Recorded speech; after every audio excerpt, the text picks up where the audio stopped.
missionaries are protected, but sometimes the Lord, allows challenges to happen to, missionaries. They are allowed to be tested equally as any other members. Okay, and if you're preparing to serve a mission, you have to be prepared that you're going to face challenges as well as, and that's how we grow. We grow through challenges. We grow through tests. Okay, I have had fun moment on mission, sad moment on mission, and very spiritual experiences on mission. And one of the funny moment that I remember happened in my first area. I was new on mission, and I was with my trainer. He is from Georgia, Atlanta, Georgia. And I remember one night we slept, and I think we forgot to lock our door. So we have a neighbor who always throw party, at night and stuff and all this. So we have our study room. There is a door going to our study room, and there's a door going to our bedroom.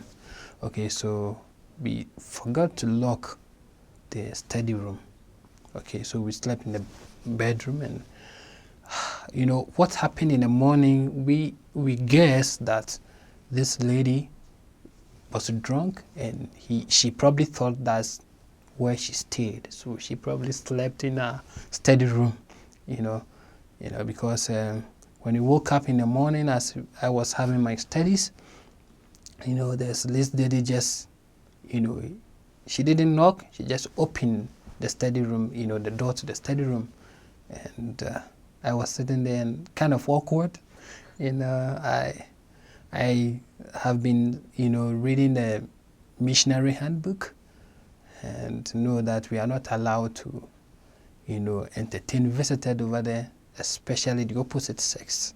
So at that instant, I thought I would be sent home. I've invited a lady to come to our flat.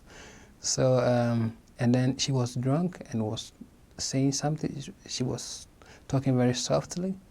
So my trainer didn't hear what I talked with her about. So after talking, and she was kind of coming back to call her friend to go out, because that's where she probably slept. So she thought that's where the friend stayed. So she went back, and then I called my companion, my trainer, and I asked him, "Did you see the lady that came in?" And was like, "Which lady?" And my companion thought I was crazy, was going through something that's funny, but so he didn't believe me that the lady came into the flat I talked with, and he wasn't aware.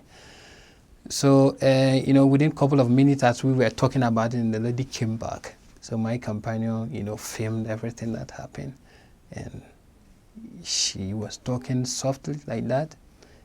She was still trying to recover from the hangover, because she got drunk, and it was funny.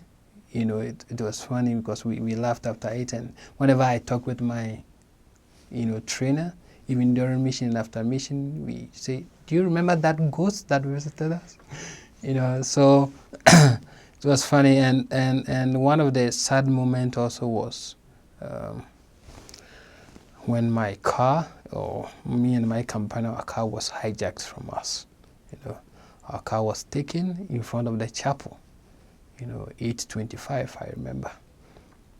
And I think it was God that saved us, because it was kind of rare to, for your car to be taken and you don't get stabbed or you don't get shot or something.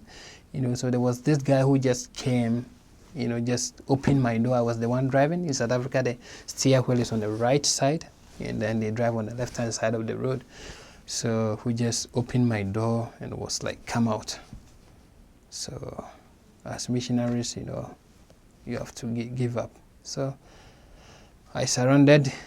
And as we got out, there was other guys standing behind the car, and we thought he was armed, ready to respond to what we would do. So they took the car, and it felt like a dream. I thought I was dreaming, maybe in some other world, because I was a taxi driver back home before I came on mission, and I've driven at night, and no one has, even run away with my money, because very peaceful. So it was kind of, but mission is kind of a preparatory, season or preparatory moment for life. That's where you experience, you learn a lot about life, and you learn a lot about the gospel as well. That's where you understand, you see the gospel well. So one of the experiences I've also had is, the promise that the Lord made in the Malachi, prove me herewith, that I will not open the windows of heaven, and that test doesn't, or that invitation, to test God does not only apply to tithing, as my mission president always says. Okay, it cut across in every aspect of life, and my mission president established something, a faith building exercise called testing the Lord's promises. As the Lord said, if you do what I say, then you have promise. If you do not, you don't have any promise. So we test God's promises on mission, and even after life, I'm still testing His promises. You test God's promises in dating, test God's promises in education, making decisions, and this is what it is. It's a two-way covenant that you make with God. You ask the Lord, okay, I need these blessings. Okay, this is what I want to achieve in life. Okay, now this is my goal. Okay, this is what I want you to bless me with. And then you sit down. What should I do in order to gain those blessings? That's how we test God's promises. Okay, so on mission, we did that a lot. I want to find 3 people, or I want to find 5 people. Okay, you can't set the goal to test God's promises. I want 5 people to contact today, and you sit at the flat. It don't happen that way. Or you just sit in your car and drive. What should I do in order for God to bless me with this? And I can testify it always does. It always happens. Sometimes it comes late. Sometimes it happens at the last hour of your proselyting time. And one of the experiences I had concerning testing God's promises was, there was a time when, we had 2 companionship in one flat. Okay, when I was serving in Mtata. Okay, Mtata is where Nelson Mandela was from. That's where he was born, and that's where that's his hometown. Okay, so one of the other companions had a ingrown toenail. Okay, I haven't had that before, so I didn't bother to. Ingrown toenail. So we had to drive from Mtata to East London for him to go through the surgery, and it was like a 3 hours drive or something. So we were going to leave our area and go to East London and wait for them to finish so I can drive, because his companion didn't drive and my companion didn't drive either. Okay, so he would drive there and then I would drive them back. Okay, so I had to, I and my companion had to join them. So the night before we will, go, we test God's promises. And we made a strange goal that I didn't know where that came from. were inspired and asked the Lord, we want to find someone who is from Mthatha that we want to find in East London, that when we come back, we could go and visit that person. We set the goal before the Lord, and we promised him what we're going to do, that we're going to search for those people. We're going to ask.